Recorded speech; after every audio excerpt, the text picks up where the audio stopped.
মানুষের জীবনে স্বচ্ছতার একটা আলাদা গুরুত্ব আছে। যদি আপনি নিজেকে স্বচ্ছ রাখেন তাহলে আপনার নিজেরও ভালো লাগবে, সামনের ব্যক্তিরও ভালো লাগবে, একটা অন্যরকম প্রভাব পড়বে। কিন্তু একজন শ্রেষ্ঠ ব্যক্তি কিভাবে হয়ে ওঠা সম্ভব? যার মধ্যে গুণ আছে, শিক্ষা আছে, শুভ চেতনা আছে, যিনি সৎকর্ম করেন। কিভাবে হব সেই ব্যক্তি যার মধ্যে জ্ঞান আছে? শুধুমাত্র স্বচ্ছ থাকলে তো তা হওয়া সম্ভব নয়। প্রথমে আপনাকে বুঝতে হবে যে মানুষের মধ্যে 4টি মূল তত্ত্ব আছে। প্রথম হলো তার শরীর, যার দ্বারা উনি যে কোনো কর্ম করে থাকেন। দ্বিতীয় তত্ত্ব হলো তার মন, যার দ্বারা কোনো কর্ম করার জন্য সে নিজেকে প্রেরণা দিতে থাকে। তৃতীয় তত্ত্ব হলো বুদ্ধি, যে কর্ম আমরা করতে চাই, যে লক্ষ্যে আমরা পৌঁছতে চাই, সেটা আমরা কিভাবে কোন পথে করব সেটা স্থির করা যায় বুদ্ধি দিয়ে। আর চতুর্থ তত্ত্ব হলো আত্মা। আত্মা হলো এমন এক তত্ত্ব যার কোনো সমাপ্তি নেই। আত্মা হলো অজয়। কিন্তু এরও শুদ্ধিকরণের প্রয়োজন হয়। এই 4টি তত্ত্বের শুদ্ধিকরণ করতে থাকুন, এদের নির্মল রাখুন, শুদ্ধ রাখুন। এবং এটা কিভাবে হবে? শুভ চেতনা দ্বারা, জ্ঞানের দ্বারা, এবং সব থেকে বেশি গুরুত্বপূর্ণ প্রেমের দ্বারা। আসুন আমার সাথে ভালোবেসে বলুন, রাধা রাধা। মানুষের এই সংসারে জীবনযাপন করার জন্য কিছু জিনিসের প্রয়োজন পড়ে। এমন কিছু আবেগ, এমন কিছু বস্তু আছে যেগুলো তার প্রয়োজন হয়। কিন্তু সব থেকে বেশি যে জিনিসটা তার প্রয়োজন হয় সেটা হলো সম্মানের। আমাদের ভালো লাগে যখন কেউ আমাদের সম্মান করে। আমরা কাউকে সম্মান করলে তারও সেটা ভালো লাগে। কিন্তু আপনি দেখবেন যে সংসারে বেশিরভাগ মানুষ 2টি মাপদণ্ডের ভিত্তিতে সম্মান করেন। হয় বয়স দেখে করেন বা উপার্জন দেখে, অর্থাৎ সেই ব্যক্তি কতটা উপার্জন করেন। এবার ভেবে দেখুন, এটা আবশ্যক নয় কারোর বয়স যদি বেশি হয় তার বুদ্ধিও ততটাই বেশি হবে। আবশ্যক এটাও নয় যে কোনো ব্যক্তি যদি অত্যন্ত ধনী হন বা তার মনও নির্মল হবে বা তিনি সৎকর্ম করবেন বা এমন কোনো কর্ম করবেন যাতে উনি সম্মান লাভ করতে পারেন। হতে পারে উনি ধনী কিন্তু দুশ্চরিত্র। সেই জন্য বয়স বা উপার্জন দেখে কোনো ব্যক্তিকে সম্মান করবেন না। কর্ম দেখুন। যদি গভীরভাবে ভেবে দেখেন তাহলে দেখবেন যদি কোনো মানুষ কোনো সৎকর্ম করেন তাহলে তার প্রতি হৃদয় থেকে সম্মান জাগ্রত হয়। এটাই হলো সেই সম্মান যা অর্জন করতে হবে। বয়স আজ আছে, কাল আরো বৃদ্ধি পাবে। উপার্জন আজ আছে, কাল সেটা কমে যেতেও পারে। কিন্তু যদি আপনি নিরন্তর শুভকর্ম করতে থাকেন তাহলে আপনি মৃত্যুর পরেও অমর হয়ে থাকবেন। আসুন আমার সাথে ভালোবেসে বলুন, রাধা রাধা। আমাদের জীবনে আমরা যখনই এমন কোনো মানুষের সাথে পরিচিত হই যে বয়সে, পদে এবং আর্থিক দিক থেকে আমাদের থেকে পিছিয়ে, তখন আমরা সবাই খুব হীন নজরে তাদের দিকে দেখি। মনেই করি না যে সেই ব্যক্তির নিজস্ব একটা অস্তিত্ব রয়েছে, তার নিজেরও একটা মাহাত্ম্য রয়েছে। আমাদের মনেই হয় না যে আমাদের সামনে দাঁড়িয়ে থাকার যোগ্যতা আছে তাদের।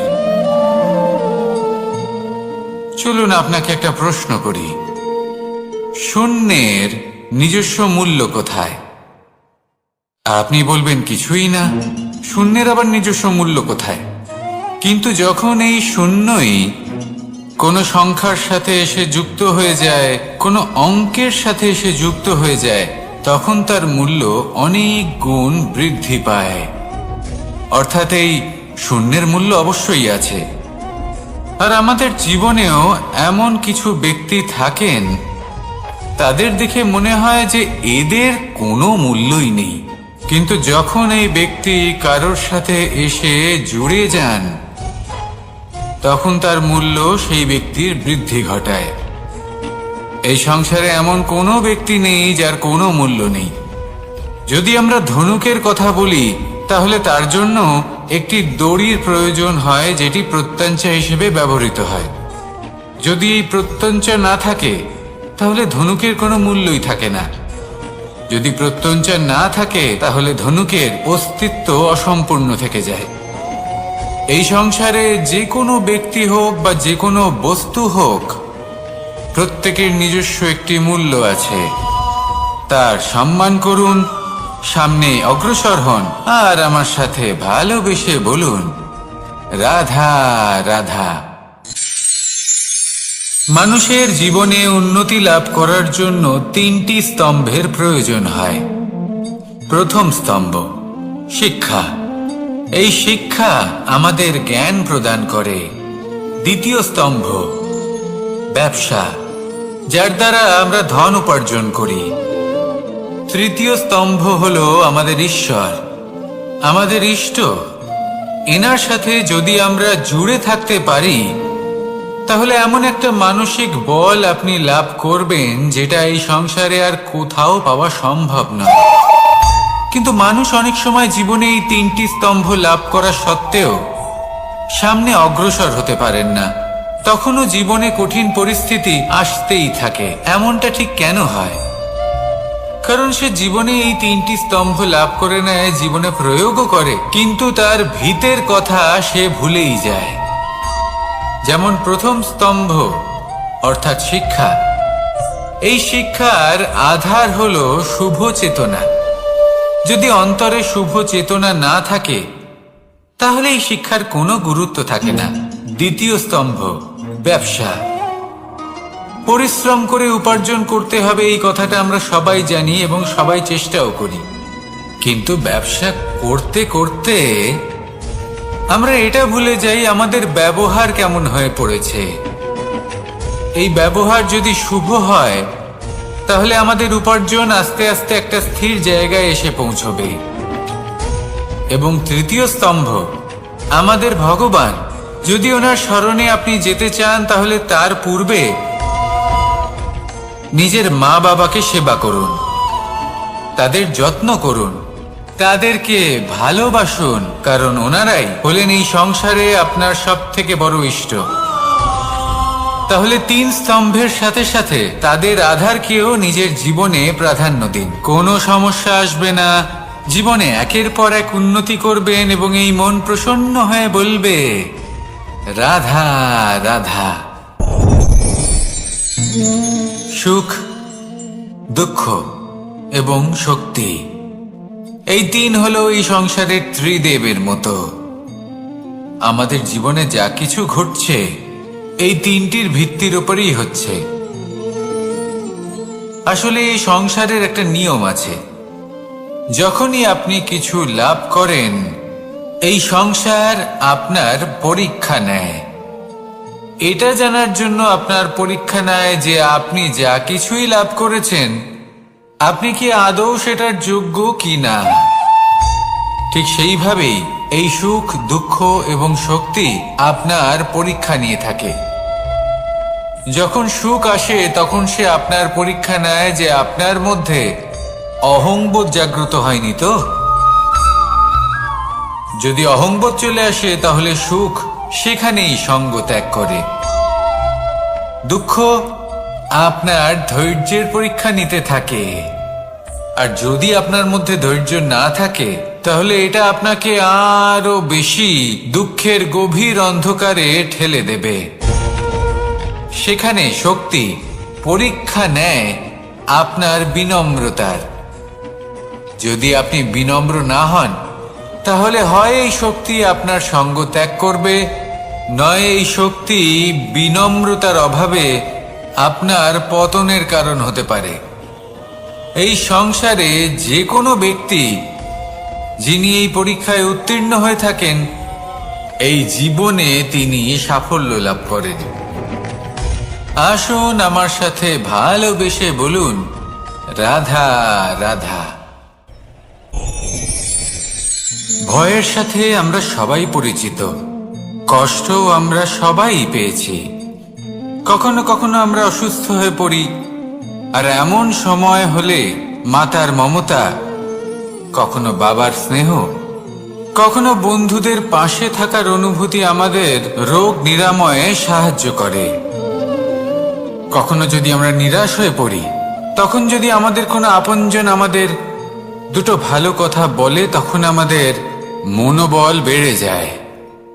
ঠিক তেমন সংসারের এই রঙ্গমঞ্চে যদি আপনি পীড়িত অনুভব করেন,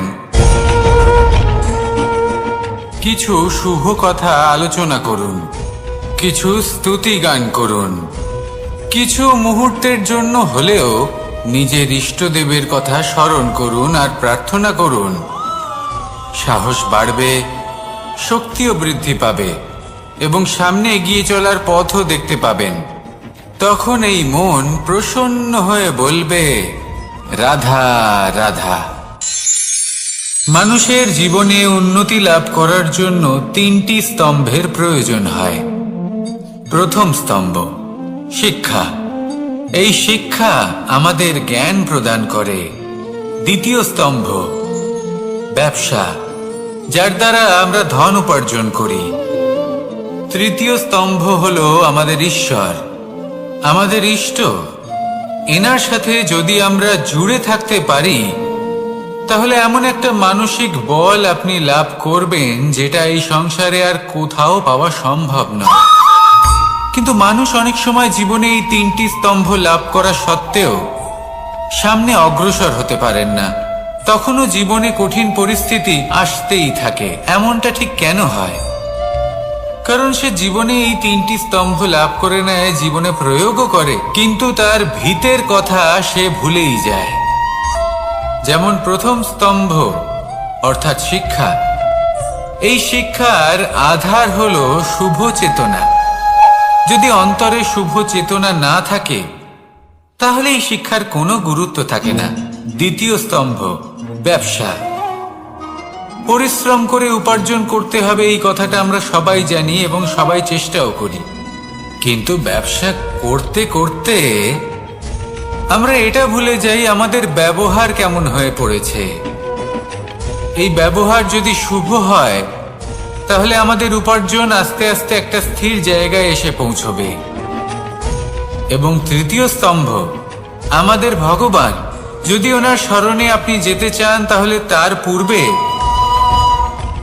নিজের মা বাবাকে সেবা করুন, তাদের যত্ন করুন, তাদেরকে ভালোবাসুন, কারণ ওনারাই হলেন এই সংসারে আপনার সবথেকে বড় ইষ্ট।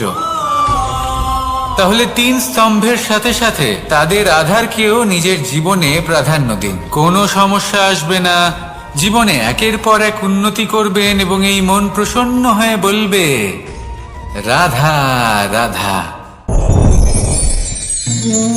সুখ, দুঃখ এবং শক্তি, এই 3 হলো এই সংসারের ত্রিদেবের মতো। আমাদের জীবনে যা কিছু ঘটছে এই 3টির ভিত্তির উপরেই হচ্ছে। আসলে এই সংসারের একটা নিয়ম আছে। যখনই আপনি কিছু লাভ করেন, এই সংসার আপনার পরীক্ষা নেয়। এটা জানার জন্য আপনার পরীক্ষা নেয় যে আপনি যা কিছুই লাভ করেছেন, আপনি কি আদৌ সেটার যোগ্য কি না। ঠিক সেইভাবেই এই সুখ, দুঃখ এবং শক্তি আপনার পরীক্ষা নিয়ে থাকে। যখন সুখ আসে, তখন সে আপনার পরীক্ষা নেয় যে আপনার মধ্যে অহংবোধ জাগ্রত হয়নি তো। যদি অহংবোধ চলে আসে, তাহলে সুখ সেখানেই সঙ্গ ত্যাগ করে। দুঃখ আপনার ধৈর্যের পরীক্ষা নিতে থাকে, আর যদি আপনার মধ্যে ধৈর্য না থাকে, তাহলে এটা আপনাকে আরো বেশি দুঃখের গভীর অন্ধকারে ঠেলে দেবে। সেখানে শক্তি পরীক্ষা নেয় আপনার বিনম্রতার। যদি আপনি বিনম্র না হন, তাহলে হয় এই শক্তি আপনার সঙ্গ ত্যাগ করবে, নয় এই শক্তি বিনম্রতার অভাবে আপনার পতনের কারণ হতে পারে। এই সংসারে যে কোনো ব্যক্তি যিনি এই পরীক্ষায় উত্তীর্ণ হয়ে থাকেন, এই জীবনে তিনি সাফল্য লাভ করেন। আসুন আমার সাথে ভালোবেসে বলুন, রাধা রাধা। ভয়ের সাথে আমরা সবাই পরিচিত, কষ্টও আমরা সবাই পেয়েছি। কখনো কখনো আমরা অসুস্থ হয়ে পড়ি, আর এমন সময় হলে মাতার মমতা, কখনো বাবার স্নেহ, কখনো বন্ধুদের পাশে থাকার অনুভূতি আমাদের রোগ নিরাময়ে সাহায্য করে।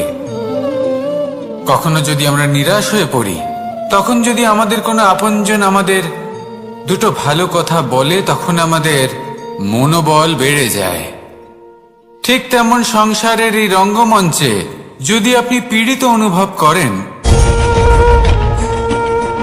কিছু শুভ কথা আলোচনা করুন, কিছু স্তুতি গান করুন, কিছু মুহূর্তের জন্য হলেও নিজের ইষ্টদেবের কথা স্মরণ করুন আর প্রার্থনা করুন। সাহস বাড়বে, শক্তিও বৃদ্ধি পাবে এবং সামনে এগিয়ে চলার পথও দেখতে পাবেন। তখন এই মন প্রসন্ন হয়ে বলবে, রাধা রাধা। এই সংসারে কখনো কোনো ব্যক্তিকে তার বাইরের পোশাক দেখে বিচার করার চেষ্টা করবেন না, এটা খুব বড় ভুল করবেন। যেমন আমরা জীবনে অনেক সময় এমন করি, ধরুন কোথাও একটা গাছ দেখলাম, খুব বিশাল আকারের একটা গাছ, যেটা মাটির থেকে অনেক উঁচুতে পৌঁছে গেছে, যার বিশাল শাখা আছে। সেগুলো দেখে আমরা ভাবি যে এই গাছে হয়তো কত সুস্বাদু ফল আছে। আমরা সেই গাছের পরিচর্যা করতে থাকি। আবার অন্যদিকে হলো একটি তৃণ, যেটা মাটি থেকে কিছুটা উঁচুতে পৌঁছেছে, কিন্তু সেই তৃণর নিচে, মাটির নিচে অত্যন্ত সুস্বাদু ফল বা সবজি জন্ম নেয়, যা আমাদের স্বাস্থ্যের পক্ষে অত্যন্ত উপকারী। সেই জন্য কখনো আবরণ দেখে কাউকে বিচার করতে চেষ্টা করবেন না। তার বদলে এটা বোঝার চেষ্টা করুন যে আপনার সামনে যে ব্যক্তি আছে বা বস্তু আছে, তার বিশেষত্ব কি। যদি এই বিশেষত্ব বোঝার ক্ষমতা আপনি অর্জন করেন, যদি এই শিল্প আপনি নিজের ভেতরে জাগ্রত করেন, তাহলে এই সংসারে বিশেষত্ব কি সেটা আপনি জানতে পারবেন। আর এই সমস্ত খেলা দৃষ্টি থেকে নয়, দৃষ্টিভঙ্গি থেকে জন্ম নেয়। দৃষ্টিভঙ্গি সবসময় শুভ রাখুন আর আমার সাথে ভালোবেসে বলুন, রাধা রাধা। যখন আমরা কোনো বনে প্রবেশ করি, তখন এই সবুজ ঘাস দেখে, এই কোমল ঘাস দেখে আমাদের মন প্রফুল্ল হয়ে ওঠে। ভিন্ন ভিন্ন প্রজাতির ফুল, ভিন্ন ভিন্ন রঙের ফুল দেখে এই মন আনন্দে ভরে ওঠে। এখানে শিশুরা আনন্দ লাভ করে, বড়রা ভোজন গ্রহণ করেন, কথাবার্তা বলেন, হাঁটাহাঁটি করে বেড়ান। এবার ভেবে দেখুন, যখন এই উপবনের নির্মাণ হয়েছিল, সেই সময় যদি এই মাটিকে সঠিকভাবে খনন না করা হতো, যদি তাতে সঠিকভাবে বীজ রোপণ না করা হতো, যদি কোনো সংঘর্ষ না হতো, পরিশ্রম না করা হতো, যদি চলতে চলতে পায়ে কাঁটা না বিঁধে যেত, তাহলে এই সুন্দর বন দেখে আমরা কি এই আনন্দ লাভ করতে পারতাম? কখনোই নয়। ধরুন কোনো নদীর তটে সুন্দর একটি বন আছে, সেই বনের আনন্দ লাভ করতে গেলে আপনাকে সেই নদী পার করতেই হবে। যদি সুখের নদীর কাছে পৌঁছতে চান, তাহলে তটে যে কাঁটা রয়েছে সেগুলোর সাথে সংঘর্ষ করতেই হবে।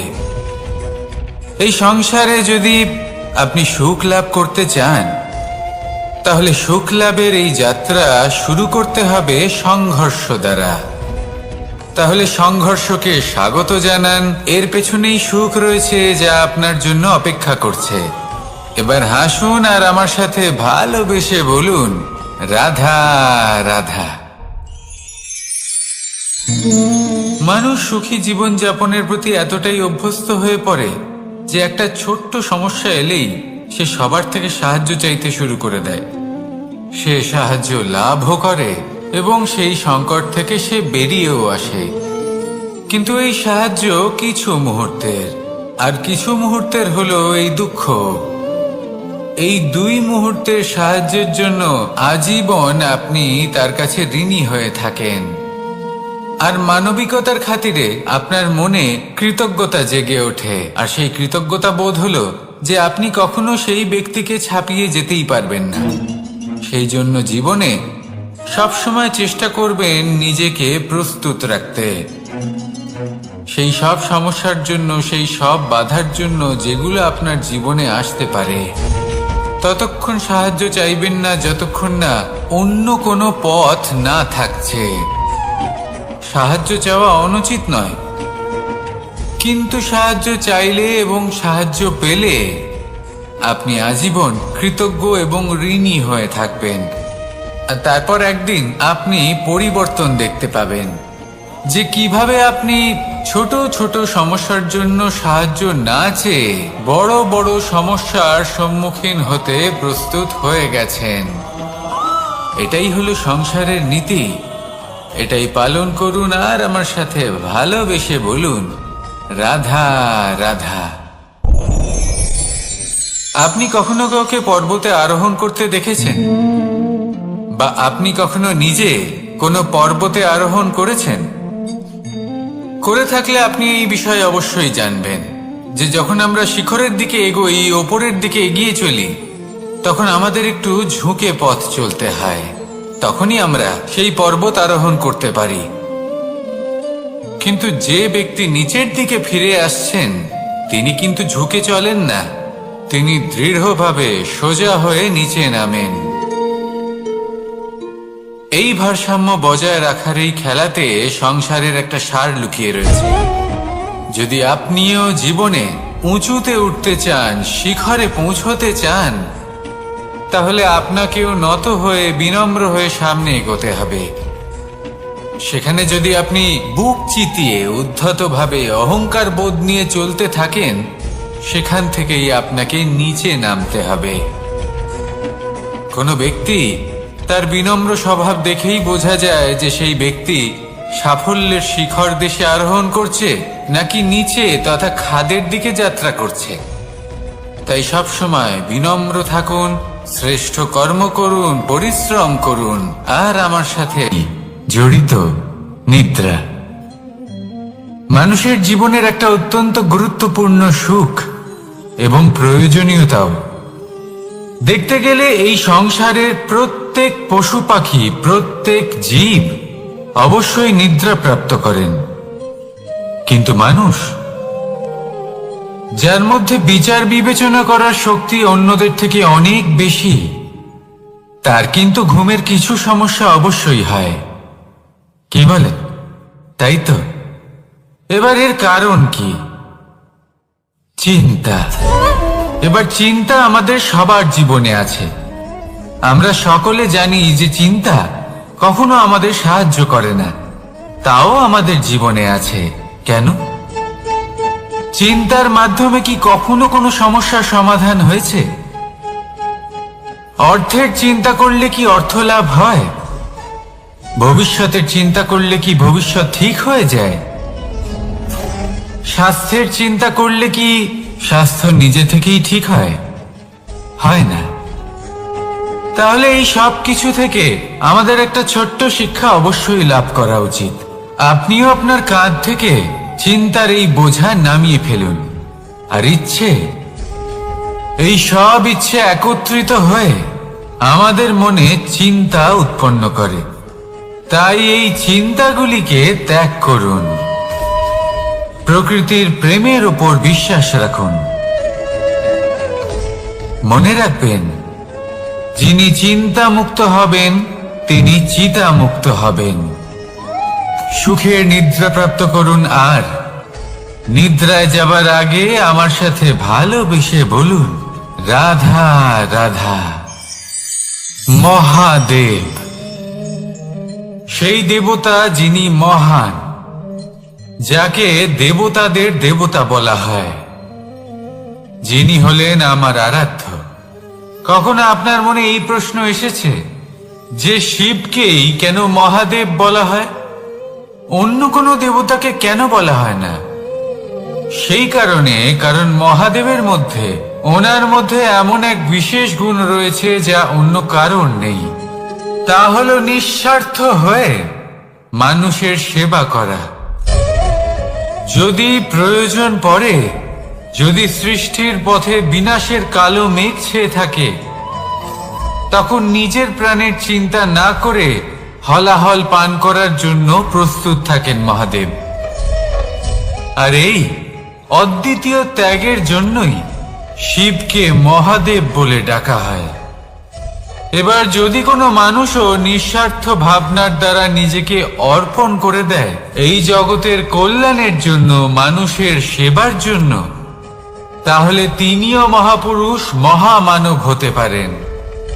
যদি কেউ অভুক্ত থাকেন, তাহলে নিজের থালা থেকে অর্ধেক খাবার তাকে দিয়ে দিন। যদি কেউ অসুস্থ হন, তাহলে তাকে সেবা করার, চিকিৎসা করার চেষ্টা করুন। এই জীবন শুধু নিজের জন্য নয়, অন্যদের প্রতি, সমস্ত সংসারের প্রতি উৎসর্গ করুন। যদি এইসব মানুষ শিখে যান, তাহলে তিনি মহাদেবের পথে অগ্রসর হতে পারেন। যদি মানুষ নিঃস্বার্থ ভাবনার দ্বারা এই সংসারের সেবা করতে শিখে যান, তাহলে তিনি নিশ্চিত রূপে মহামানব অবশ্যই হতে পারবেন। আসুন আমার সাথে ভালোবেসে বলুন, রাধা রাধা। স্বর্ণ, হীরে, মুক্ত, মানিক, এই সব কিছুকে আগে পাথর বলা হতো। তাহলে এমন কি হলো যে এদের রত্ন বলা হয়? আর রত্ন তা বাস্তবে আসলে কি? এটা হলো সেই পাথর যাকে আগে আগুনের তাপ সহ্য করতে হয়েছে, পরখ করা হয়েছে, যাচাই করা হয়েছে, এদের কাটার চেষ্টা করা হয়েছে, কিন্তু তারা কখনোই নষ্ট হয়নি, বরং তারা আরো উদ্ভাসিত হয়েছে, আরো উজ্জ্বল হয়েছে, এই সংসারে আরো প্রকাশ ছড়িয়ে দিয়েছে। সেই জন্য এরা হলো এত অমূল্য, সেই জন্য এরা হলো বহুমূল্য, সেই জন্য এদের রত্ন বলা হয়। এবার মানুষের কাছেও এই নির্বাচনের অধিকার রয়েছে যে আমরা শুধু পাথর হয়ে থাকব নাকি রত্ন হয়ে থাকব। কিভাবে? আমাদের জীবনেও অনেক সমস্যা রয়েছে, বাধা আছে, বিপত্তি আছে। আমরা সেই বাধার তাপে উত্তপ্ত হই, এই সমস্যা আমাদের কাটার চেষ্টা করে। অনেক মানুষ বিভিন্ন পরিস্থিতি আমাদের ভাঙার চেষ্টা করে, কিন্তু আমাদের নষ্ট হলে চলবে না। যেভাবে এই রত্ন সমস্যার সম্মুখীন হয়ে পাথর থেকে রত্ন হয়েছে, সেইভাবেই আমাদেরও আমাদের সমস্যার সম্মুখীন হয়ে রত্ন হয়ে উঠতে হবে। এই সংসারে প্রকাশের স্রোত হয়ে উঠতে হবে। তাহলে এটাই করুন আর আমার সাথে ভালোবেসে বলুন, রাধা রাধা। সংসারে সব থেকে বড় শক্তি আসলে কি? কেউ বলবেন শারীরিক শক্তি, কেউ বলবেন অস্ত্রের শক্তি, কেউ বলবেন জ্ঞানের শক্তি। ঠিক আছে, কিন্তু যদি আমি বলি সংসারের সব থেকে বড় শক্তি হলো শক্তি কোনো এক তথ্যের, আজ্ঞে হ্যাঁ, তথ্য। এই তথ্য নিজেই কিন্তু খুব শক্তিশালী, অত্যন্ত শক্তিশালী অস্ত্র হলো এই তথ্য। আর সত্যি বলতে, অনুচিত তথ্যের থেকে অনেক বেশি ঘাতক হলো অসম্পূর্ণ তথ্য। যেরকম আজ শাম্ব রুক্মির সাথে করেছে, ওকে অসম্পূর্ণ তথ্য দিয়েছে, তার ফলে বিনাশ হলো। যদি এইভাবেই আপনার কাছেও কোনো অসম্পূর্ণ তথ্য আসে, আর যদি আপনি তা পরখ না করে দেখেন, যাচাই না করে দেখেন, আর নিজের কর্ম করেন, তাহলে উত্থানের বদলে আপনি পতনের সম্মুখীন হবেন। বিকাশের বদলে আপনার বিনাশ হয়ে যাবে। মনে রাখবেন একটা অত্যন্ত গুরুত্বপূর্ণ কথা, সঠিক তথ্য পাওয়া সঠিক তথ্য দেওয়ার থেকে অনেক বেশি গুরুত্বপূর্ণ। আশা করি এই কথা আপনি বুঝেছেন। জীবনে যখনই কোনো তথ্য আপনি পাবেন, সেই বিষয়ে ভেবে দেখুন, পরখ করে দেখুন, যাচাই করুন, তারপর নিজের কর্ম করুন। আর আমার সাথে ভালোবেসে বলুন, রাধা রাধা। ধর্ম এবং প্রেম, এই দুই হলো একই মুদ্রার দুই পিঠ। যদি এদের মধ্যে কোনোটা নষ্ট হয়ে যায়, তাহলে দ্বিতীয়টাও থাকে না। কখনো ভেবেছেন এমন কেন হয়? তার জন্য আগে আপনাকে বুঝতে হবে যে ধর্ম আসলে কি। ধর্ম সেটাই যা এই সংসারের প্রত্যেক মানুষকে একে অপরের সাথে সুখ এবং শান্তিতে থাকতে প্রেরণা যোগায়। এই প্রেরণার আধার হলো প্রেম। প্রেম সেটাই যা আপনার মধ্যে অন্য কারোর প্রতি করুণাবোধ জাগিয়ে তোলে, সম্মান জাগিয়ে তোলে। এবার যদি প্রেম চলে যায়, তাহলে সবার আগে বিনাশ হবে সম্মান আর করুণাবোধের। এবার যেখানে না প্রেম রয়েছে, না সম্মান রয়েছে, না করুণা রয়েছে, সেখানে ধর্ম কিভাবে বাস করবে? অশুভ ইচ্ছে জাগ্রত হয়ে ওঠে, ক্রোধ জাগ্রত হয়ে ওঠে, অহংকার জাগ্রত হয়ে ওঠে, আর তারপর আরম্ভ হয় অধর্মের। তাই যা যা ভাবনা আপনার অন্তরে প্রবেশ করছে করতে দিন, কিন্তু যাই হোক না কেন এই প্রেমকে নিজের থেকে দূরে যেতে দেবেন না। এই প্রেমকে চিরকাল নিজের কাছে রাখুন, নিজের হৃদয়। আর এই প্রেম ভাব নিয়ে বলুন, রাধা রাধা। মানুষের জীবনে উন্নতি লাভ করার জন্য তিনটি স্তম্ভের প্রয়োজন হয়। প্রথম স্তম্ভ শিক্ষা।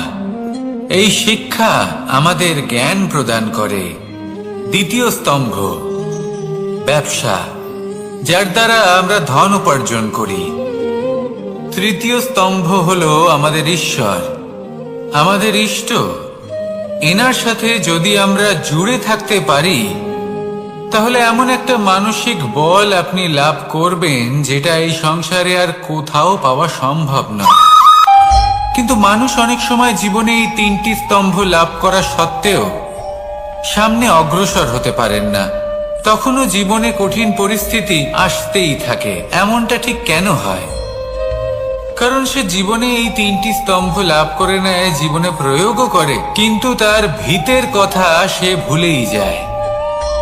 যেমন প্রথম স্তম্ভ অর্থাৎ শিক্ষা। এই শিক্ষার আধার হলো শুভ চেতনা। যদি অন্তরে শুভ চেতনা না থাকে, তাহলে এই শিক্ষার কোনো গুরুত্ব থাকে না। দ্বিতীয় স্তম্ভ ব্যবসা। পরিশ্রম করে উপার্জন করতে হবে, এই কথাটা আমরা সবাই জানি এবং সবাই চেষ্টাও করি।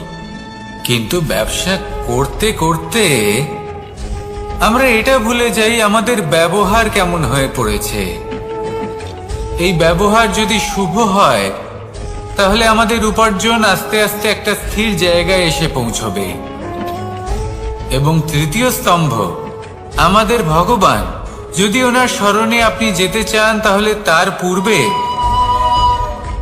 নিজের মা বাবাকে সেবা করুন, তাদের যত্ন করুন, তাদেরকে ভালোবাসুন, কারণ ওনারাই হলেন এই সংসারে আপনার সব থেকে বড় ইষ্ট।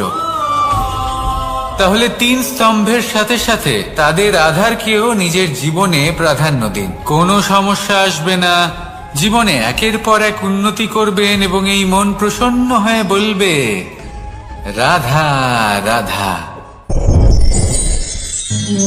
সুখ, দুঃখ এবং শক্তি, এই তিন হলো এই সংসারের ত্রিদেবের মতো।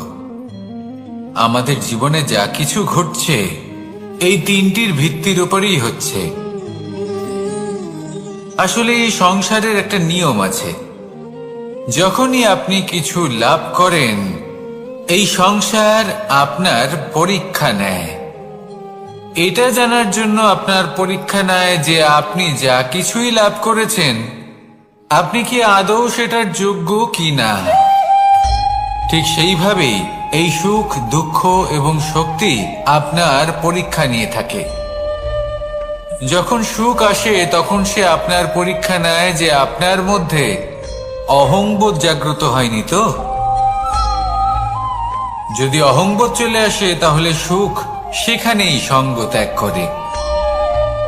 দুঃখ আপনার ধৈর্যের পরীক্ষা নিতে থাকে, আর যদি আপনার মধ্যে ধৈর্য না থাকে তাহলে এটা আপনাকে আরো বেশি দুঃখের গভীর অন্ধকারে ঠেলে দেবে। সেখানে শক্তি পরীক্ষা নেয় আপনার বিনম্রতার। যদি আপনি বিনম্র না হন তাহলে হয় এই শক্তি আপনার সঙ্গ ত্যাগ করবে, নয় এই শক্তি বিনম্রতার অভাবে আপনার পতনের কারণ হতে পারে। এই সংসারে যে কোনো ব্যক্তি যিনি এই পরীক্ষায় উত্তীর্ণ হয়ে থাকেন, এই জীবনে তিনি সাফল্য লাভ করেন। আসুন আমার সাথে ভালোবেসে বলুন, রাধা রাধা। ভয়ের সাথে আমরা সবাই পরিচিত, কষ্টও আমরা সবাই পেয়েছি। কখনো কখনো আমরা অসুস্থ হয়ে পড়ি, আর এমন সময় হলে মাতার মমতা, কখনো বাবার স্নেহ, কখনো বন্ধুদের পাশে থাকার অনুভূতি আমাদের রোগ নিরাময়ে সাহায্য করে। কখনো যদি আমরা নিরাশ হয়ে পড়ি, তখন যদি আমাদের কোনো আপনজন আমাদের দুটো ভালো কথা বলে, তখন আমাদের মনোবল বেড়ে যায়। ঠিক তেমন সংসারের এই রঙ্গমঞ্চে যদি আপনি পীড়িত অনুভব করেন, কিছু শুভ কথা আলোচনা করুন, কিছু স্তুতি গান করুন, কিছু মুহূর্তের জন্য হলেও নিজের ইষ্টদেবের কথা স্মরণ করুন আর প্রার্থনা করুন। সাহস বাড়বে, শক্তিও বৃদ্ধি পাবে এবং সামনে এগিয়ে চলার পথও দেখতে পাবেন। তখন এই মন প্রসন্ন হয়ে বলবে, রাধা রাধা। এই সংসারে কখনো কোনো ব্যক্তিকে তার বাইরের পোশাক দেখে বিচার করার চেষ্টা করবেন না, এটা খুব বড় ভুল করবেন।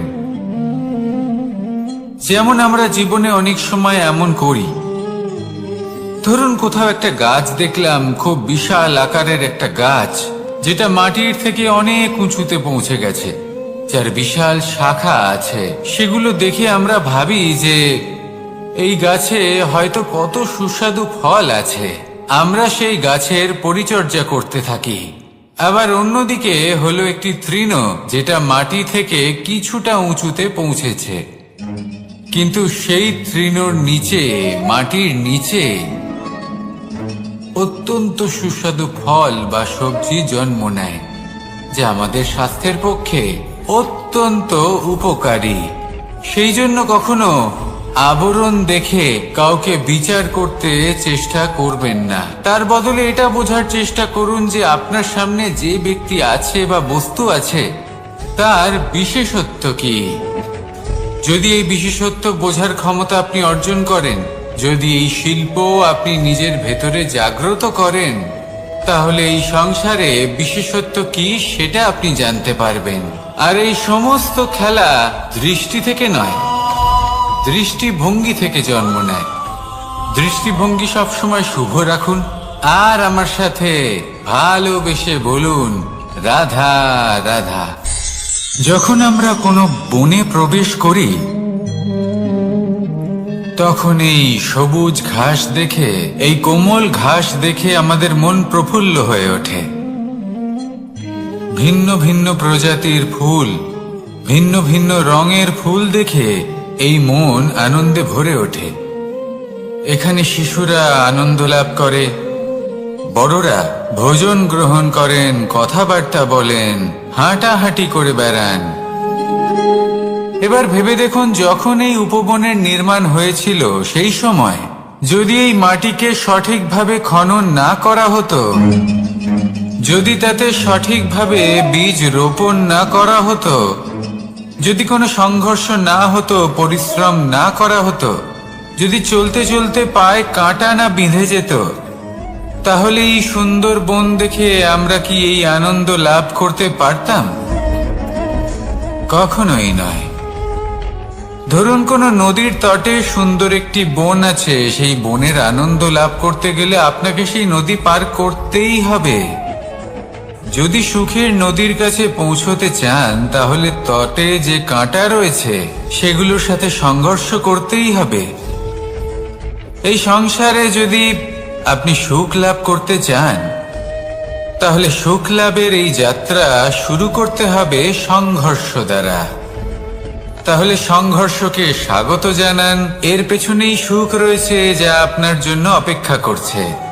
এবার হাসুন আর আমার সাথে ভালোবেসে বলুন, রাধা রাধা।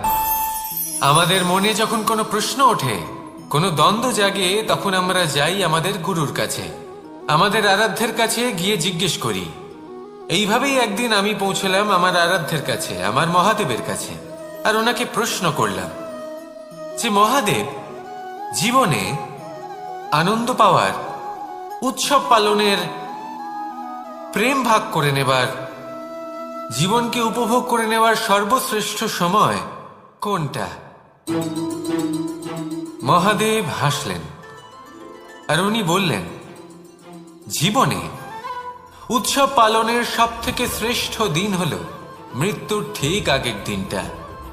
প্রেম ভাগ করে নেওয়ার সব থেকে শ্রেষ্ঠ মুহূর্ত হল মৃত্যুর ঠিক আগের মুহূর্ত। জীবনকে উপভোগ করে নেওয়ার সর্বশ্রেষ্ঠ প্রহর হল মৃত্যুর এক প্রহর পূর্বে। তখন আমি চমকে গেলাম। আমি বললাম, কিন্তু মহাদেব, মৃত্যু তো অনিশ্চিত, আমরা জানিও না কবে আমাদের মৃত্যু হবে। মহাদেব আবার হাসলেন। উনি বললেন যে যদি আমরা এভাবে জীবন কাটাই যে আমরা জীবনের প্রত্যেক দিন, প্রত্যেক মুহূর্ত, প্রত্যেক প্রহর শেষ বলে মনে করি, তাহলে আমাদের সমস্ত জীবন আনন্দের সাথেই অতিবাহিত হবে। কি বলেন?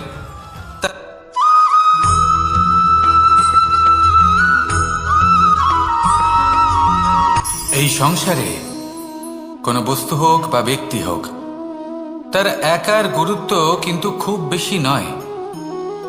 একটা উদাহরণ হিসেবে বৃষ্টির ফোঁটাকে ভেবে দেখুন। যদি একটি বৃষ্টির ফোঁটা হয় তাহলে তার খুব বেশি গুরুত্ব থাকে না, কিন্তু যখন সহস্র বৃষ্টির ফোঁটা মেঘের মধ্যে দিয়ে ঝরে পড়ে তখন সেটা বর্ষার রূপ ধারণ করে। সেই বর্ষা যা এই প্রকৃতিকে শান্ত করে। সেইভাবেই পাথরের ছোট টুকরো, তার খুব বেশি গুরুত্ব থাকে না, কিন্তু যখন অসংখ্য পাথরের টুকরো একত্রিত হয় তখন তা পর্বতের আকার ধারণ করে। সেইভাবেই কিছু মানুষ যখন একত্রিত হন তখন তৈরি হয় পরিবার, কিছু পরিবার যখন একত্রিত হয় তখন তৈরি হয় সমাজ, যখন অনেক সংখ্যক সমাজ একত্রিত হয় তখন তৈরি হয় রাজ্য। এবার এই রাজ্যের সব থেকে গুরুত্বপূর্ণ ব্যক্তি হতে পারেন রাজা, কিন্তু তাও সেই রাজা একা কিছু করতে পারেন না। যুদ্ধ লড়ার সময় তারও নিজের সৈন্যদলকে প্রয়োজন পড়ে। কিন্তু এই সংসারে এমন একজন ব্যক্তি আছেন যিনি একাই সব কাজ করতে থাকেন, এবং সেই ব্যক্তি হলেন মা। আমাদের জীবনে একজন পিতার ভূমিকা কিন্তু নিঃসন্দেহে অমূল্য, কিন্তু আমাদের সকলের জীবনে যে ভূমিকা একজন মায়ের তা অন্য কারোর থাকে না। একজন মা একাই সন্তানকে বড় করতে পারেন, সংস্কারী করে তুলতে পারেন, তার জন্য পরিশ্রম করেন। আর এত কিছু কাজ করার পরেও তার কাজের জন্য তিনি প্রশংসা অবশ্য পান না। উল্টে যদি সেই সন্তান অনুচিত পথে চালিত হয়, অনুচিত কর্ম করে, তখন সেই মাকেই অপবাদের পাত্র হয়ে উঠতে হয়। আমাদের জীবনে মায়ের যোগদান কতটা সেটা বুঝুন। আপনাকে বড় করে তোলার জন্য উনি কতটা পরিশ্রম করেছেন সেটা বুঝুন। আজ থেকে, এখন থেকে, এই মুহূর্ত থেকে মাকে সম্মান করতে শিখুন। যখন সময় পাবেন, যখন সুযোগ হবে, তখন তার প্রশংসা করুন, ওনারও ভালো লাগবে। আর মায়ের এই মমতার জন্য, তার এই ভূমিকার জন্য আসুন সবাই মিলে আমরা তাকে প্রণাম করি, আর সকলে মিলে ভালোবেসে বলি, রাধা রাধা।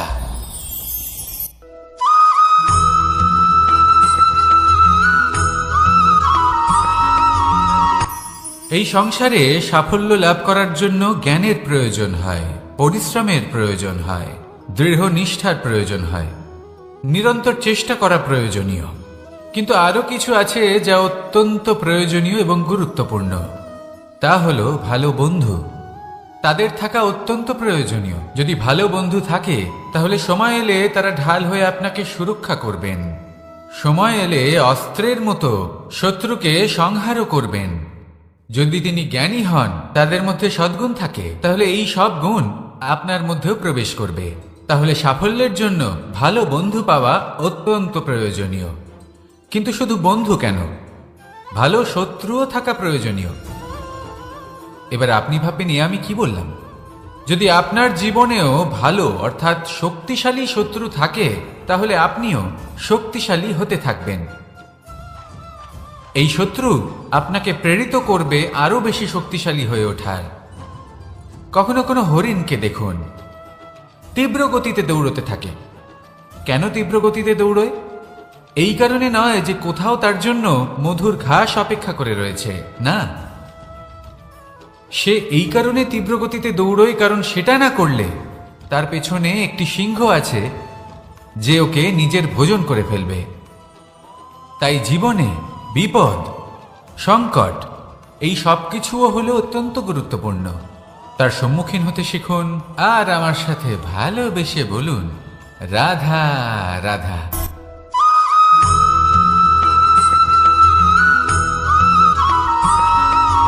কথায় আছে, প্রত্যেক পুত্র তার পিতার প্রতিচ্ছবি হয়, আর সমস্ত প্রতিচ্ছবি চায় যেন সে তার অস্তিত্ব প্রাপ্ত করতে পারে।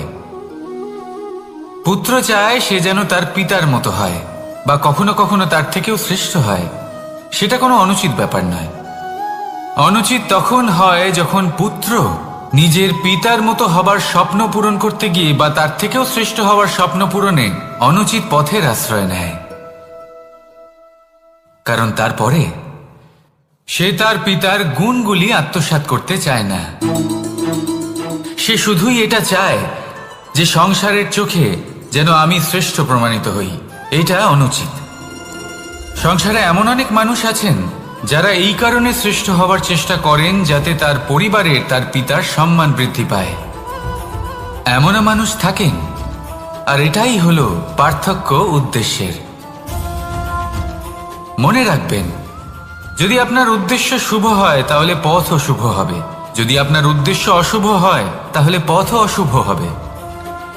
তাহলে নিজের পিতার মতো হবার চেষ্টা অবশ্যই করুন, তার থেকেও শ্রেষ্ঠ হওয়ার চেষ্টা অবশ্যই করুন, কিন্তু মনে রাখবেন আপনার সংকল্প আর আপনার উদ্দেশ্য এই দুই শুভ হওয়া উচিত। তাহলে আসুন আর আমার সাথে ভালোবেসে বলুন, রাধা রাধা।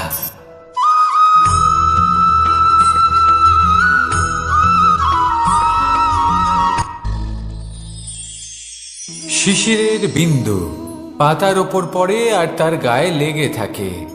পাতা তাকে শুষে নিতে পারে না, আর শেষ পর্যন্ত সে ঝরে পড়ে যায়। অন্যদিকে রয়েছে মেঘ এবং চাতক। এদের মধ্যে অনেক দূরত্ব থাকে। মেঘ থাকে আকাশে আর চাতক থাকে ধরিত্রীতে। কিন্তু যখন এই মেঘ থেকে বৃষ্টি ঝরে পড়ে, এই চাতক কিন্তু সেই জলই পান করে, নয়তো সে তৃষ্ণার্ত থেকে যায়। এবার অন্যদিকে দেখলাম শিশির বিন্দু আর পাতার এই সম্পর্ক। এরা খুব কাছাকাছি থাকে, ঘনিষ্ঠও থাকে। অন্যদিকে রয়েছে মেঘ এবং চাতকের সম্পর্ক, যাদের মধ্যে অনেক দূরত্ব থাকা সত্ত্বেও তারা খুব ঘনিষ্ঠ, তাই না? এই সারমর্ম খুব সরল। এই নৈকট্য, এই দূরত্ব, তা আপনার সম্পর্কে প্রভাব কিছুতেই ফেলতে পারে না। এই নৈকট্য, এই দূরত্ব, এইসব হলো শুধুমাত্র মনের ব্যাপার।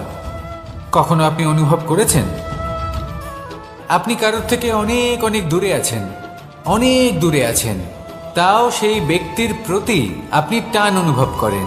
সেখানে আপনি কারোর সাথে প্রত্যেক দিন অতিবাহিত করেন, সমস্ত জীবন অতিবাহিত করেন, সব থেকে বেশি সময় তার সাথে অতিবাহিত করেন, তাও তার প্রতি সেই টান অনুভব করেন না। এই সংকেত হলো মনের দূরত্বের। তাহলে মনের এই দূরত্ব দূর করুন আর আমার সাথে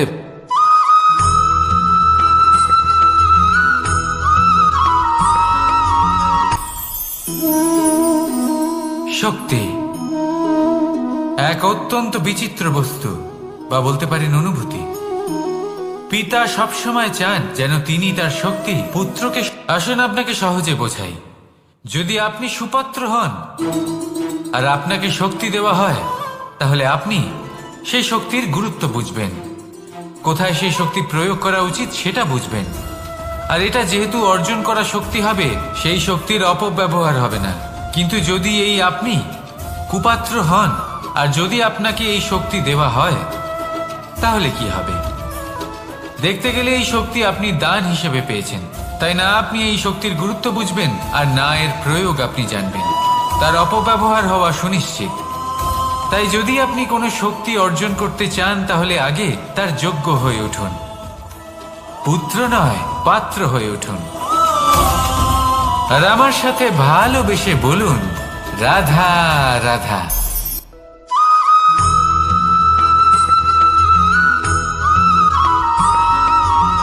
ভালো, শুধু ওনাদের কঠোর ব্যবহার দেখলে আমরা একটু ভয় পেয়ে যাই। এবার ওনাদের এই কঠোর ব্যবহার আমাদের ভালো না লাগলেও অত্যন্ত আবশ্যক, কারণ মাতার থেকে আমরা যে শক্তি লাভ করি তা যেন নিয়ন্ত্রণ হারিয়ে বিধ্বংসী না হয়ে ওঠে। আমরা যেন কোনো কুপথে না চলে যাই, আমরা কখনো যেন দোষ না করে ফেলি। শুধু সেই জন্য পিতা এবং গুরু একটু কঠোর হয়ে ওঠেন, এবং ওনাদের এই কঠোর আচরণ ভবিষ্যতে গিয়ে আমরা অবশ্যই বুঝতে পারি। জীবনে কিছু বছর আমরা এগিয়ে যাই আর তারপর আমরা বুঝতে পারি যে বাবা এবং গুরু আমাদের যথেষ্ট ভালোবাসতেন, কিন্তু ওনাদের ভালোবাসার বহিঃপ্রকাশ আলাদা। প্রয়োজনীয় হলো এটা দেখার, এটা বোঝার যে শুরু থেকে আমাদের প্রতি ওনাদের আচরণ কেমন ছিল। ওনাদের কঠোর হওয়ার পেছনে ওনাদের ভালোবাসাটা বোঝার চেষ্টা করুন, ওনাদের চিন্তাটা বোঝার চেষ্টা করুন, ওনাদের পথপ্রদর্শনের আড়ালে আপনার ভবিষ্যতের জন্য যে পরিকল্পনা ওনারা করেছেন সেটা বোঝার চেষ্টা করুন। তখন আপনারা বুঝতে পারবেন ওনাদের ভালোবাসাকে। আপনার মনের মধ্যে আপনা থেকেই ওনাদের প্রতি সম্মান জেগে উঠবে। নিজের পিতা এবং নিজের গুরু এই দুজনের প্রতি কৃতজ্ঞতা প্রকাশ করুন আর আমার সাথে ভালোবেসে বলুন, রাধা রাধা।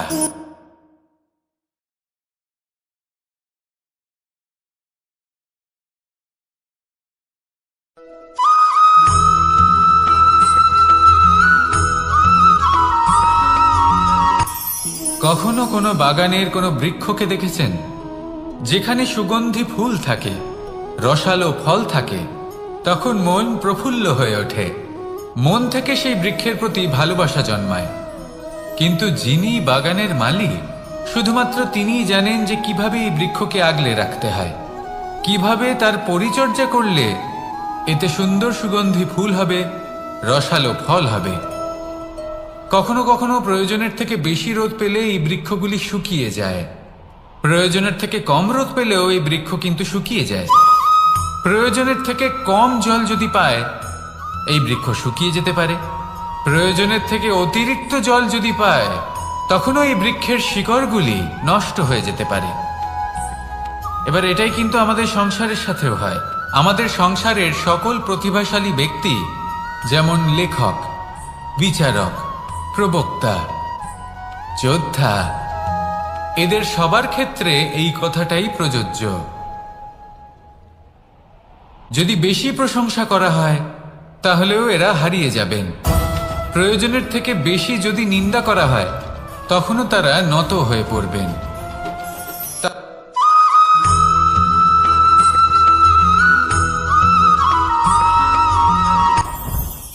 জীবনে কিছু শেখা অত্যন্ত গুরুত্বপূর্ণ। এবার কি কি শিখতে হবে সেই সব শেখানোর জন্য অনেক শিক্ষক রয়েছেন, কিন্তু কি শিখবেন না আর কি করবেন না, এটা আমাদের নিজের অভিজ্ঞতা দিয়ে শিখতে হয়। কিন্তু তার মানে এটা নয় যে যদি আপনাকে শিখতে হয় যে আগুনের তাপ কতটা, আপনাকে আগুনের মধ্যে হাত দিতে হবে। না, অন্য কারোর অভিজ্ঞতা দ্বারাও শিখতে পারেন। প্রশ্ন শুধুমাত্র একটাই যে আপনি কি শিখতে চান নাকি চান না।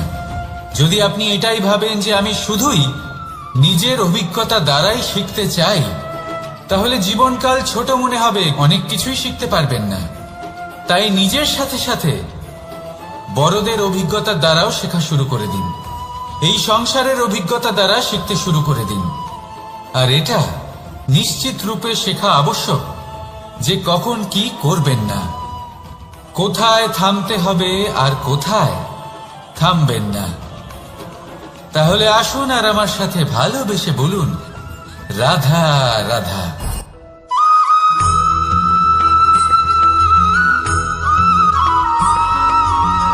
এই সংসারে সব থেকে বেশি কোমল বস্তু হলো রেশম। এই রেশম এতটাই কোমল হয় যে এর পুরো একটা থান শুধুমাত্র একটা হাতে ধরা সম্ভব। কখনো ভেবে দেখেছেন এই রেশম কিভাবে হয়?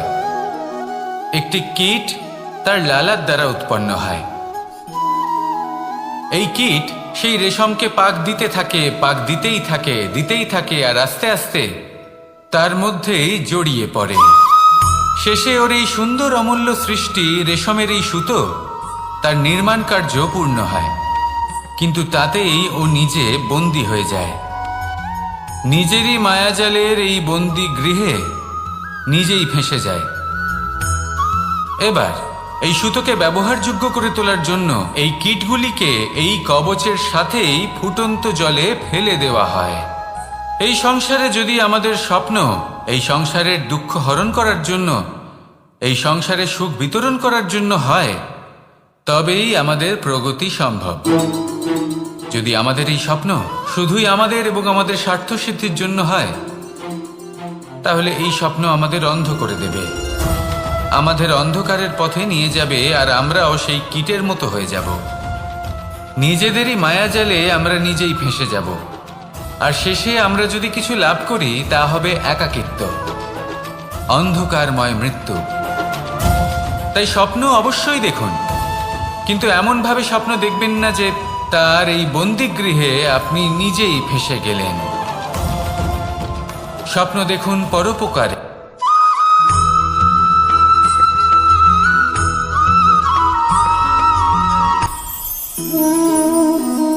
শক্তি এক অত্যন্ত বিচিত্র বস্তু, বা বলতে পারেন অনুভূতি। পিতা সবসময় চান যেন তিনি তার শক্তি পুত্রকে। আসুন আপনাকে সহজে বোঝাই। যদি আপনি সুপাত্র হন আর আপনাকে শক্তি দেওয়া হয়, তাহলে আপনি সেই শক্তির গুরুত্ব বুঝবেন, কোথায় সেই শক্তি প্রয়োগ করা উচিত সেটা বুঝবেন। আর এটা যেহেতু অর্জন করা শক্তি হবে, সেই শক্তির অপব্যবহার হবে না। কিন্তু যদি এই আপনি কুপাত্র হন আর যদি আপনাকে এই শক্তি দেওয়া হয়, তাহলে কি হবে? দেখতে গেলে এই শক্তি আপনি দান হিসেবে পেয়েছেন, তাই না আপনি এই শক্তির গুরুত্ব বুঝবেন আর না এর প্রয়োগ আপনি জানবেন। তার অপব্যবহার হওয়া সুনিশ্চিত। তাই যদি আপনি কোনো শক্তি অর্জন করতে চান, তাহলে আগে তার যোগ্য হয়ে উঠুন, পুত্র নয় পাত্র হয়ে উঠুন। আর আমার সাথে ভালোবেসে বলুন, রাধা রাধা।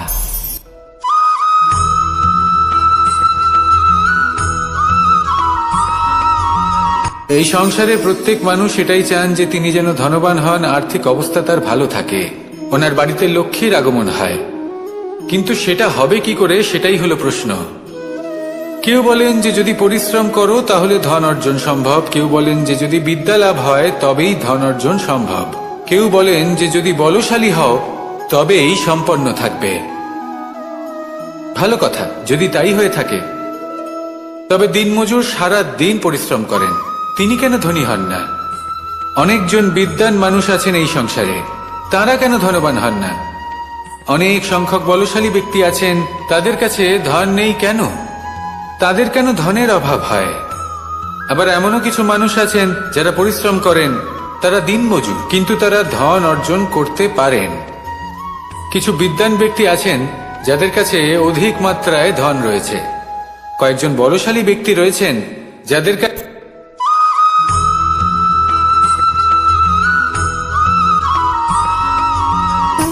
সুখ, দুঃখ এবং শক্তি, এই তিন হলো এই সংসারের ত্রিদেবের মতো।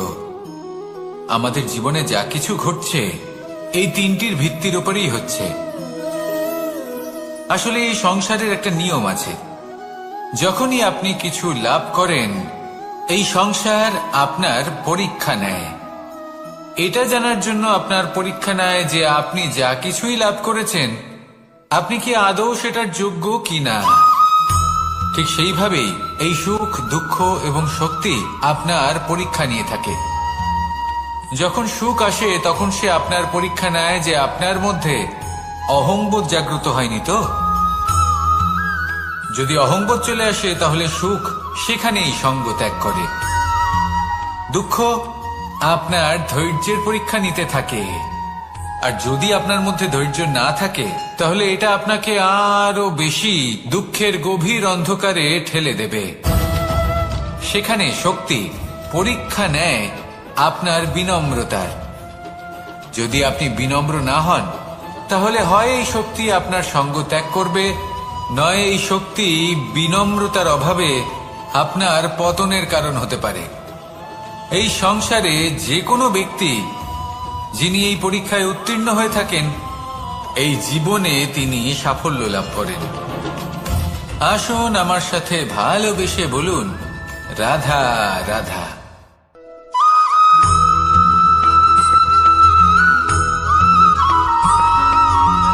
পঞ্চতত্ত্বের মধ্যে দ্বিতীয় তত্ত্ব হল ধরণী, ভূমি, যাকে আমরা ধরণী মাতা বলি।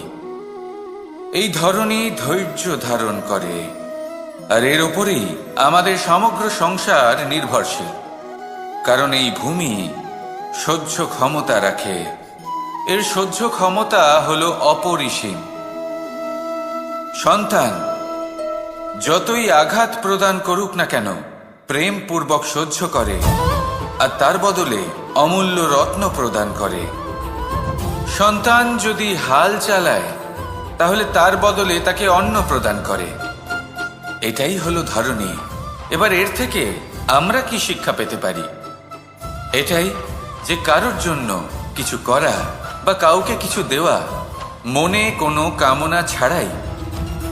আর এই কথাটা বুঝে যান, যদি কারোর জন্য কামনা না রেখে বা কোনো পাওয়ার আশা না রেখে কারোর জন্য কিছু করেন বা কারোকে কিছু দেন, যদি এটা আপনি শিখতে পারেন তবে আপনি ভালোবাসতে শিখে গেছেন। আর সেই জন্যই এই ধরিত্রীকে মাতা বলা হয়। কারণ মাতা শুধু উনি নন যিনি গর্ভে সন্তানকে ধারণ করেন, মাতা তো উনিও যিনি জীবন বাঁচতে শেখান, যিনি জীবন বাঁচার উদাহরণ প্রদান করেন। তাহলে ধরণীর থেকে এই নিঃস্বার্থ ভাব শিখুন, নিঃস্বার্থ ভালোবাসা শিখুন, আর এই ভালোবাসার সাথেই বলুন, রাধা রাধা।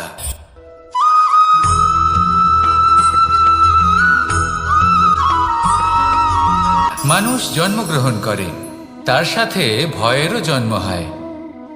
ছোটবেলা থেকেই আমাদের মনে কোনো না কোনো প্রকারের ভয় থেকেই যায়।